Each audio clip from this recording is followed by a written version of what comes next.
Sa gitna ng Batangas City, isang lugar na parang galing sa fairy tale. Pero bakit ito naiwan at hindi natapos? Sa video na ito ay samahan nyo kami sa isa na namang motorcycle adventure upang i-explore ang sabing abandonadong lugar na ito.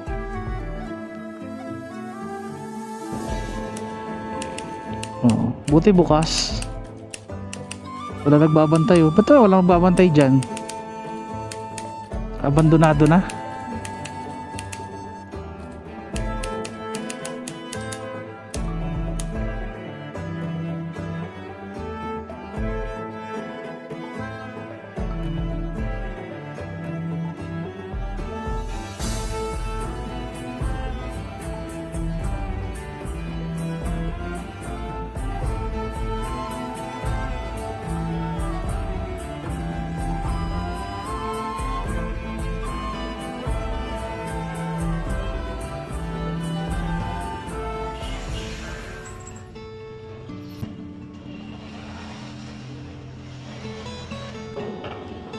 Okay na? Take off tayo. Hello guys. 10:13 AM.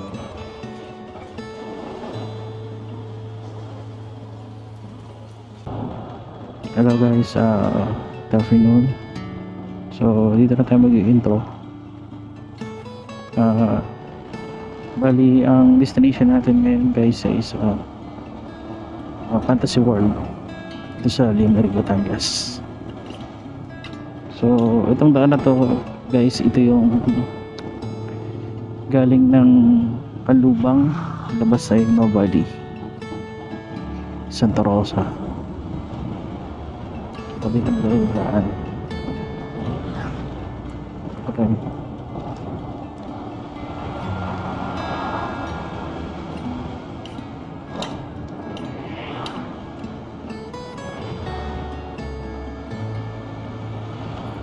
Valley.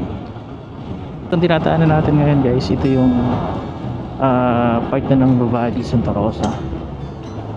Bali ang pinili nating ruta ay itong papunta ng itong Valley at Tagaytay. Pero base doon sa mapa, ang tinuturo sa atin na pinakamabilis dito sa Santo Tomas, Batangas, sa Bayan Lemery. Pero mas pinili natin to kasi gusto nating libutin para pagbalik natin doon tayo daan. So sa kaliwa, ito na yung papunta ng Tagaytay, and then yung kanan, ito naman yung papunta ng Santa Rosa.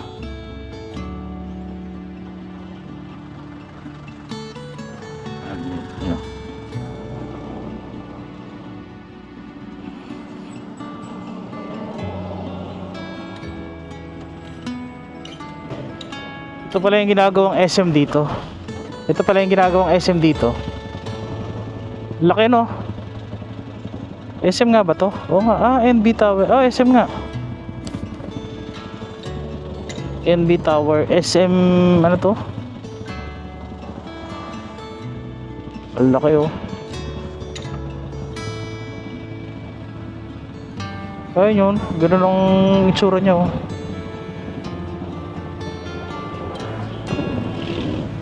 Laki ng SM na to.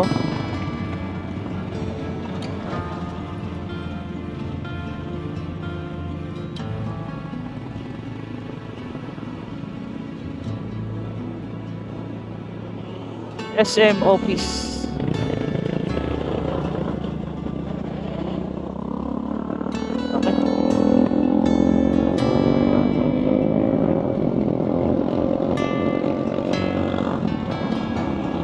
Yung mga bababa ng Tagaytay oh, dito na yung SM. Hindi ka na matatraffic papunta ng SM Santa Rosa.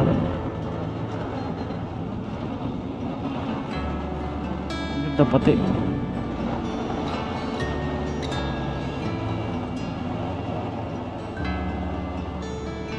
Welcome Barangay Municipality of Lemery.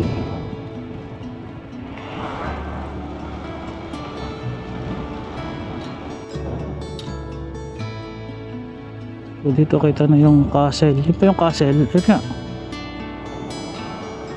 Tsaka yung Bulkan Taal. Ah, medyo malapit na tayo dito sa ating destination. Mula dito sa pinararoan natin ay kitang kita na itong Fantasy World. Tsaka yung Bulkan Taal kitang kita rin sa ating kinaroroonan.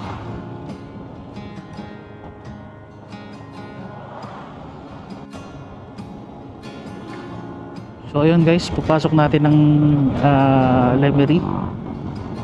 Almost 3 minutes na lamang yung ating magiging biyahe para marating itong castle, itong Fantasy World.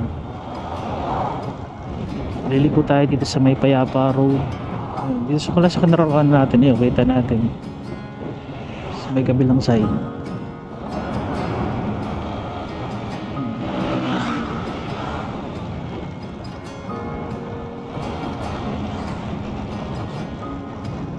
Minutes.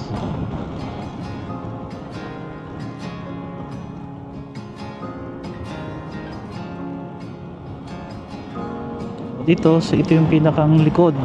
Likod nga ba to? So liko na tayo dito sa barangay. Okay.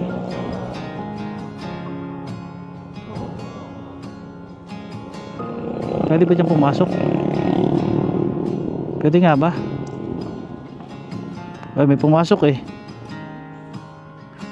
Kung pwede pumasok kayo, may pumasok eh, di diretso tayo. May entrance din pala dito. May entrance din pala. May ano tawag dito?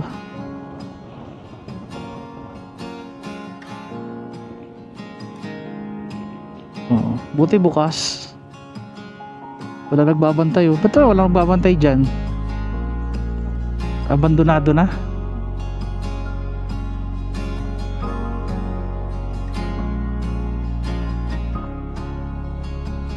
Tapos nakakatakot pa paahon, tapos pababa.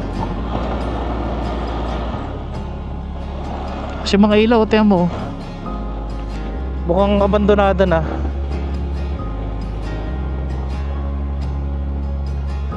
So ayun, dito parang walang tao.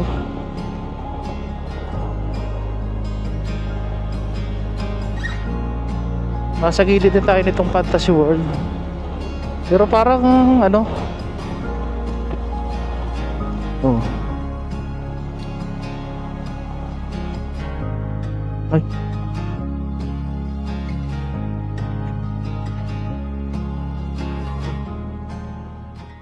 boss, saan? Wala daan dito, boss. Magpipicture lang. Bawal? Sa taas lang po. Saan po doon? Sa may view deck? Okay, sorry. Dito na ako lalabas ulit. Doon na lang ulit sa pinasukan ko. Okay, salamat.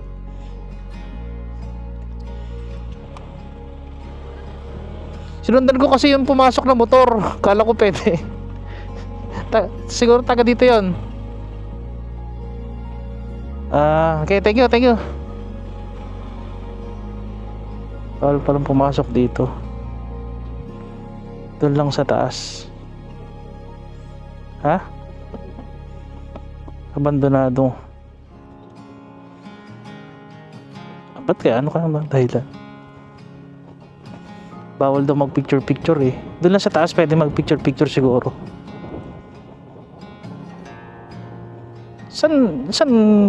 Saan pumasok yung dalawang yun? Yung nakamotor kanina. Wala naman daan dito oh. Saan kayo lumusot yun?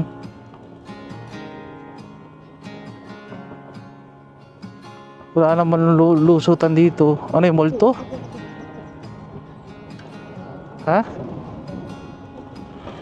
Saan kabila?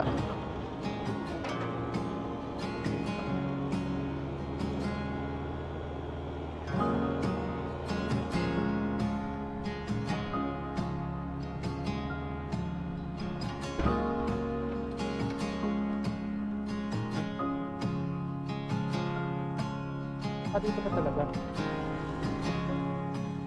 Doon.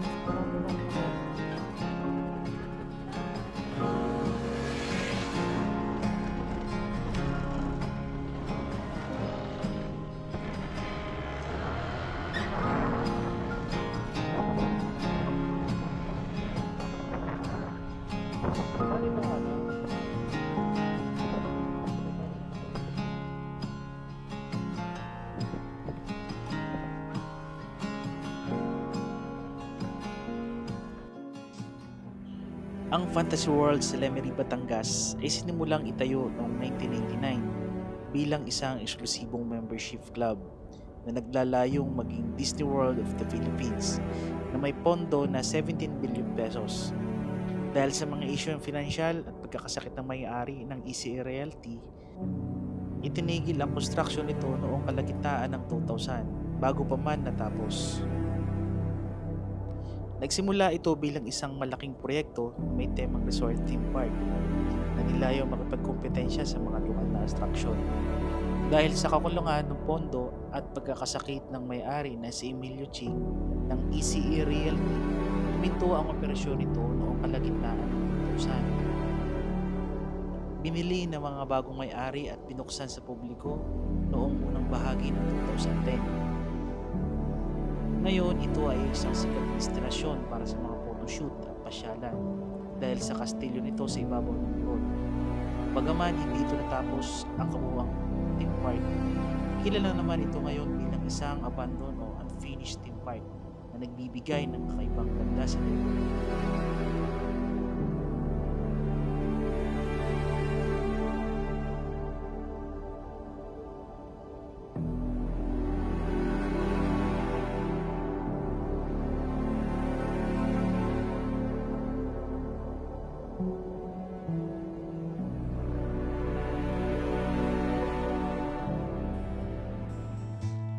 Habang pinagmamasdan natin ang Fantasy World, mapapaisip ka rin. Minsan sa buhay may mga pangarap na sinisimulan, pero hindi lahat ay natatapos. Pero tulad ng lugar na ito, kahit hindi man nabuksan ng mahabang panahon bilang theme park, patuloy pa rin ito nagbibigay ng inspirasyon sa mga taong bumibisita rito. At siguro ganun din ang buhay. Hindi importante kung gaano kalayo ang narating mo, kundi kung gaano karaming kwento at alaala ang nabuo sa bawat paglalakbay. Ako nga pala si JL at ito ang isa na namang kwento ng ating paglalakbay. Samahan nyo kami hanggang sa susunod na ating adventure. At sa mga nakagusto ng video na ito, please like, share and subscribe na po. And then sa may mga suggestion, mga lugar na pwede nating puntahan at bisitahin, pwede kayong mag-leave ng comment sa ating comment section. Maraming salamat sa panonood ng ating vlog.